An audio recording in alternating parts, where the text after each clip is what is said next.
అందరికీ నమస్కారం అండి. జై గురుదత్త ఎస్విఎస్ ఛానల్కి స్వాగతం సుస్వాగతం. చందమామ కథలను వినాలనుకుంటే ఫస్ట్ మా ఛానల్ని సబ్స్క్రైబ్ చేసుకోండి. చందమామ కథల్లో బంగారు లోయ అనే చక్కని చందమామ కథను వింటున్నాం కదండి. నిన్నటి భాగంలో ఏం జరిగిందో క్లుప్తంగా విందాం. జ్ఞానభూమి నుంచి అదృశ్యమైన వినోదుడు మరొక కొత్త ప్రదేశంలో కొండపై ఉన్న లోపలి ముని సమక్షానికి చేరాడు.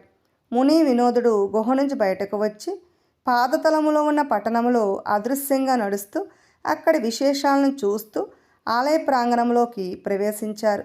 ఆలయం తలుపులు మూయబడ్డాయి. తర్వాత ఏం జరిగిందో విందాం. ఆలయంలో ఉన్న వారిలో పొడవుగా ఉన్న పెద్ద మనిషి, అదృష్టవశాత్తు ఈ సంవత్సరం కూడా మనం అన్ని పాపాలను పట్టి బంధించగలిగాం. అందరూ దృఢకాయులే. ఈ ఆహారంతో దేవత తప్పక ఆనందిస్తుంది అన్నాడు ఎంతో సంతోషంగా. ఒక్కసారి వాళ్ళని చూద్దామా అన్నాడు నాయకుడు. ఆ పెద్ద మనిషి వారిని అందరినీ ఒక బోను వద్దకు తీసుకుపోయి, వీడు దురాశ, వాడు క్రోధం, బెదురుచూపులు చూస్తున్న ఆ పొడవాటి గెడ్డంవాడు లోభం అంటూ బోనులోని ముగ్గురు దృఢకాయులను చూపాడు. ఆ తర్వాత అధికారులు ఆ ముగ్గురిని బలి చేయడానికి ఉపయోగిస్తున్న తలతల మెరుస్తున్న కత్తిని చూశారు. అయితే ఈ పట్టణాన్ని సర్వనాశనం చేయాలి అన్నాడు ముని కోపావేశంతో. ఆయన మాటలు వినోదుడికి తప్ప మరెవ్వరికీ వినిపించలేదు. వినోదుడు మునికేసి ఆశ్చర్యంగా చూశాడు. నేను మనసులోని దురాశ, క్రోధం, లోభం మొదలైన దుర్గుణాలను దేవతల ఎదుట తద్దించమన్నాను.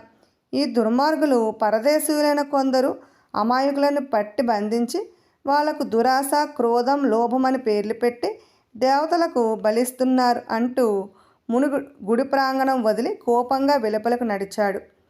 మరికొంతసేపు పట్టణ సంచారం చేసేసరికి వారికి ఎన్నో సంగతులు తెలియవచ్చాయి. పట్టణంలో పుచ్చకాయల వ్యాపారం బ్రహ్మాండంగా సాగుతున్నది. రోజు సాయంకాలం పట్టణం నాయకుడు కొండ మీదకు వెళ్ళి పొరుగు ప్రాంతాల నుంచి వచ్చిన వారితో సహా ఎంతమందికి సరిపడా పుచ్చకాయలు కావాలో చెప్పి వచ్చేవాడు.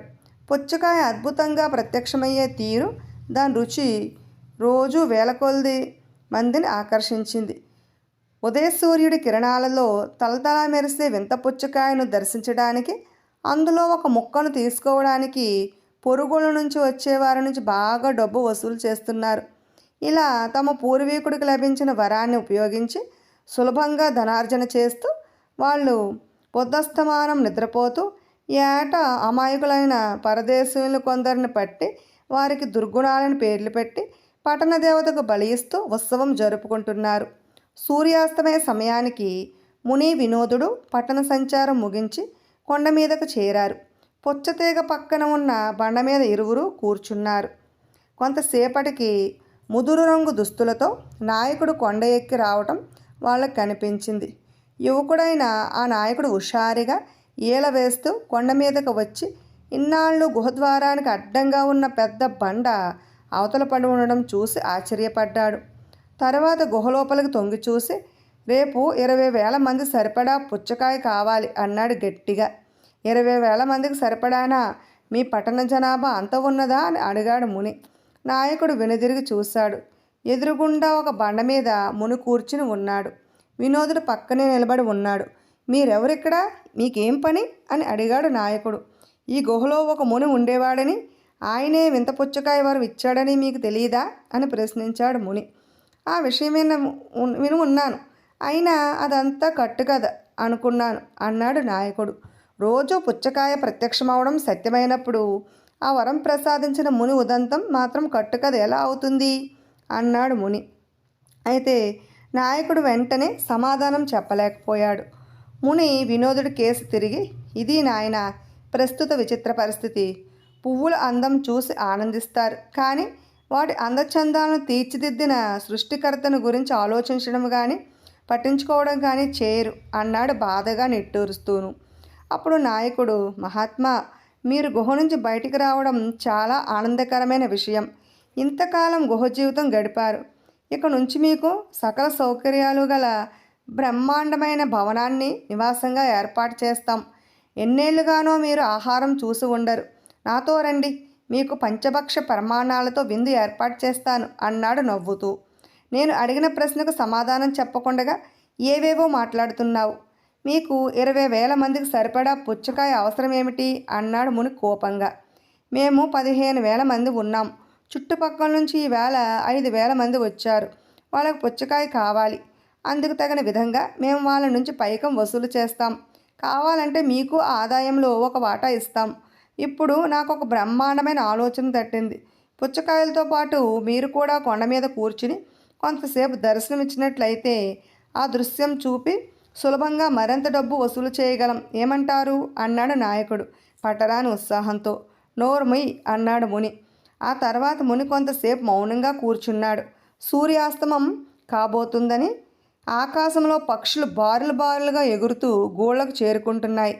కొండ మీద పుచ్చకాయను సృష్టించిన అద్భుతం ప్రదర్శిస్తే ఈ ప్రజలు దాని వెనక ఉన్న దివ్యశక్తిని గ్రహించి దైవస్పృహ గలవారిగా ఉండగలరని, ధర్మబద్ధంగా తమ జీవితాలను దిద్దుకోగలరని ఆశించాను.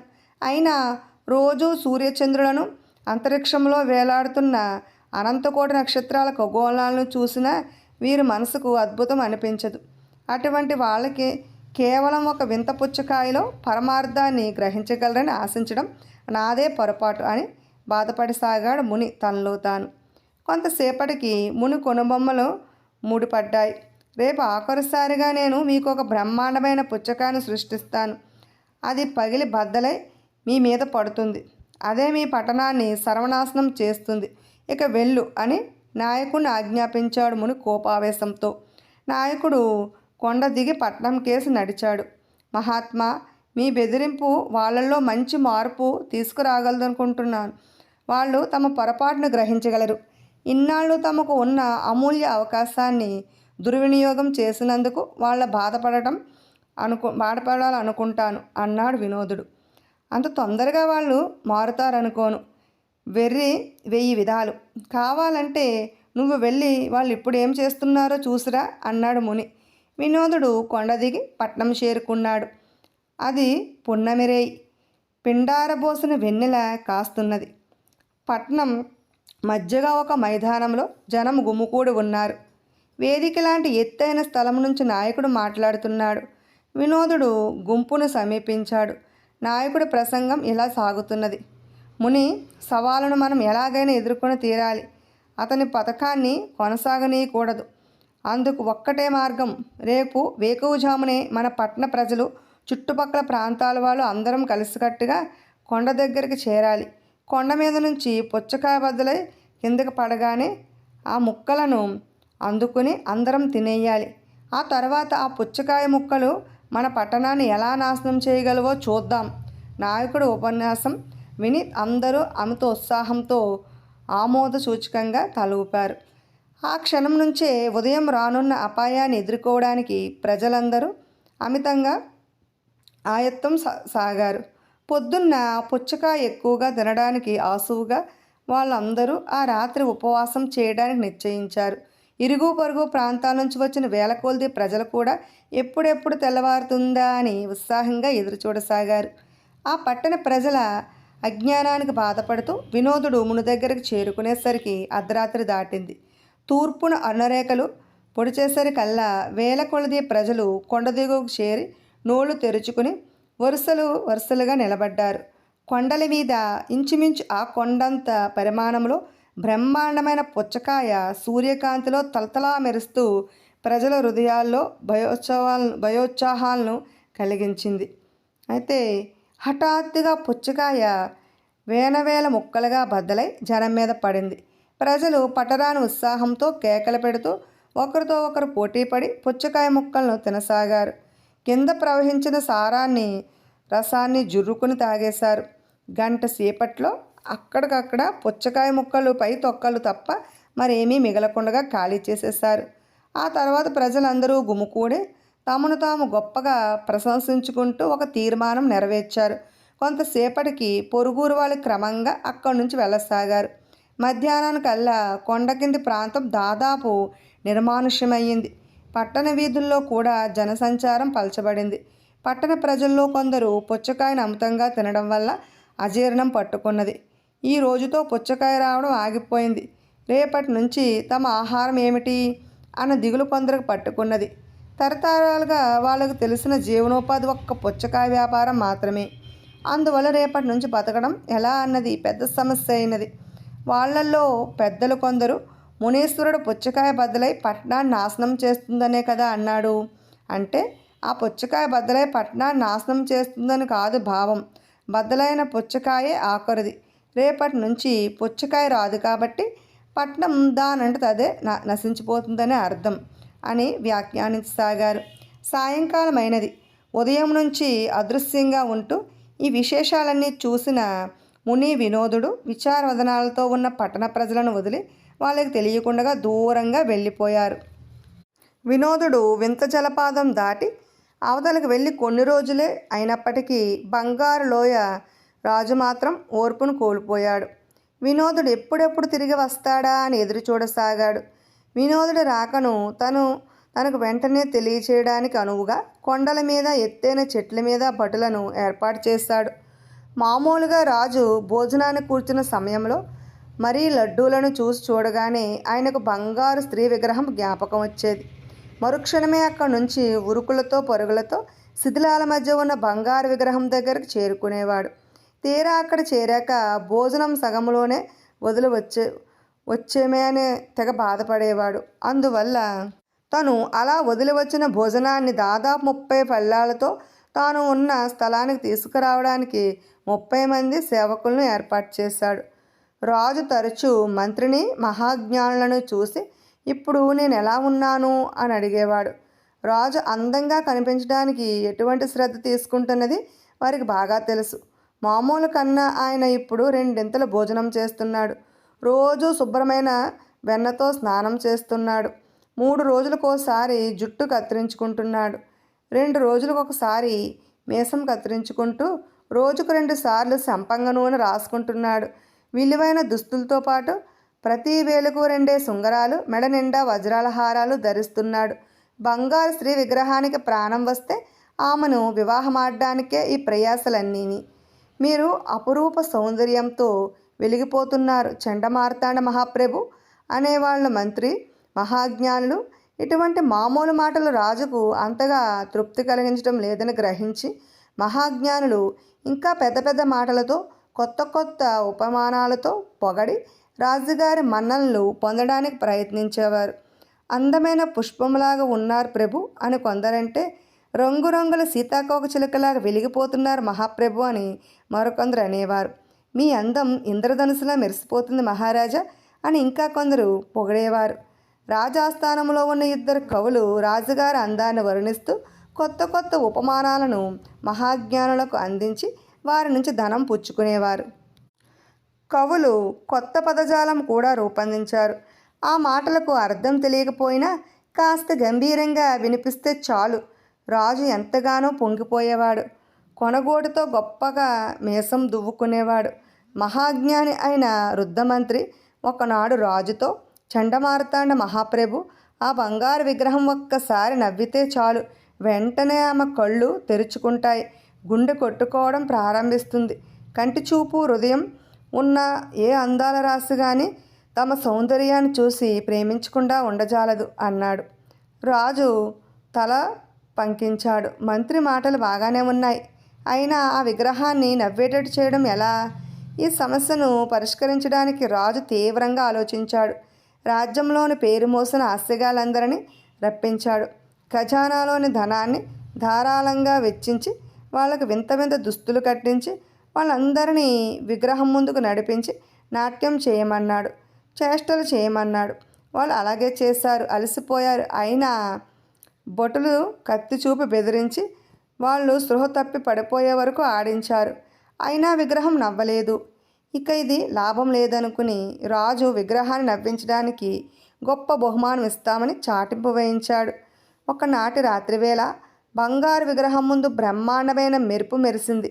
విగ్రహం నవ్వడమే అలా మెరిసిందని భావించిన కాపలాభటుడు రాజు దగ్గరికి పోయి బంగారు విగ్రహం నవ్విందని చెప్పాడు.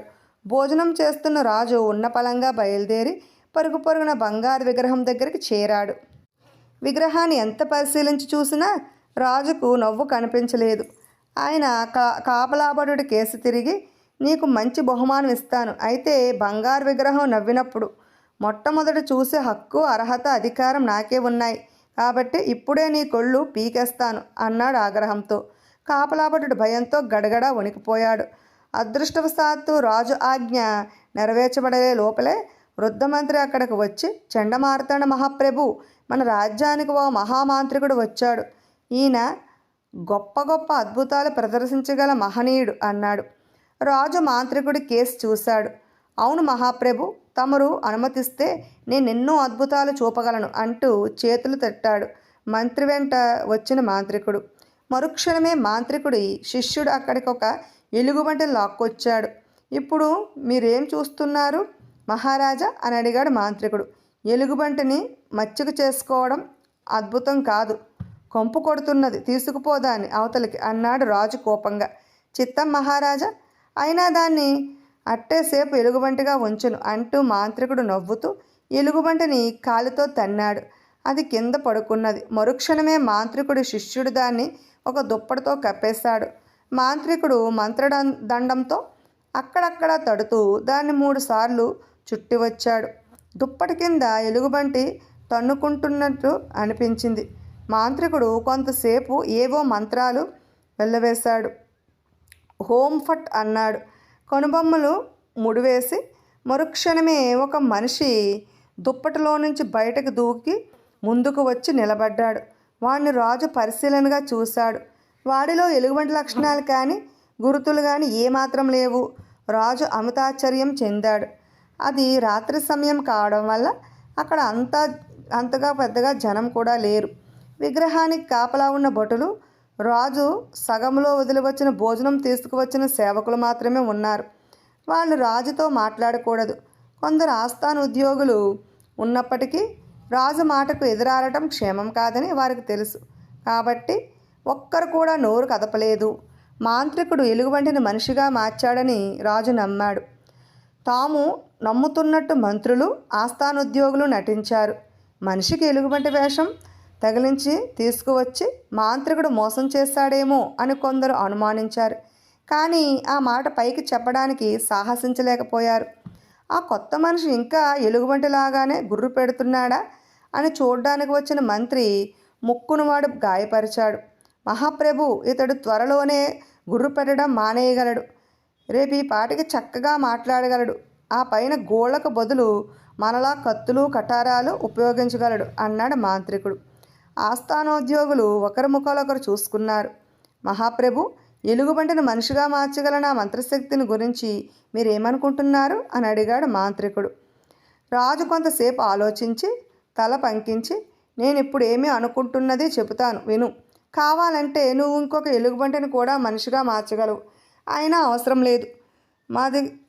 మాదిరికి ఒక్కటి చాలు అన్నాడు. ఆహాహా, ఎంత వివేకం, ఎంత వివేకం అన్నారు ఆస్థానోద్యోగులు ఏకకంఠంగా.